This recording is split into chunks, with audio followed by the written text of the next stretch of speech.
என் பேர் இங்கிதா. நான் இப்போ வந்து எஸ்பிஐ கிளர்க் செகண்ட் ஷிஃப்ட் எழுதியிருக்கேன். இங்கிலீஷ் வந்து பார்த்திங்கன்னா ஓரளவுக்கு ஈஸியாக தான் இருந்துச்சு. ஆப்டி மாட்ரேட், ரீசனிங்கும் மாட்ரேட் டு ஈஸி லெவலில் இருந்துச்சு. ஸோ கொஞ்சம் ஸ்பீடாக போட்டால் ரீசனிங் ஆப்டி கொஞ்சம் நல்லாவே அட்டெம்ப்ட் கொடுத்துருந்துருக்கலாம். ஒரு ரெண்டுலேயுமே ஆவரேஜாக ஒரு 28 பிளேஸ் கொடுத்துருக்கலாம். ஆப்டி வந்து நான் 23 தான் கொடுத்தேன். இன்னும் கொஞ்சம் ஃபாஸ்ட்டாக கூட போட்டிருக்கலாம்.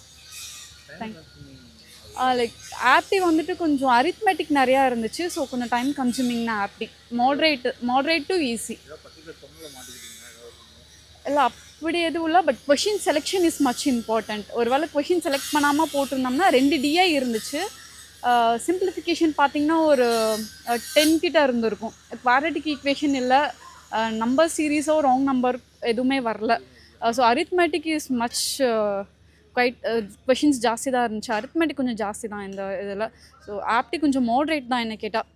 ரீசனிங் வந்துட்டு நீங்கள் பசில் வந்து கொஞ்சம் நல்லா ஃபாஸ்ட்டாக போட்டால் 30+ கொடுக்கலாம். அப்படி இல்லைன்னா உங்களுக்கு 25 இஸ் குட். இங்கிலீஷ் ஈஸி தான். தேங்க்யூ.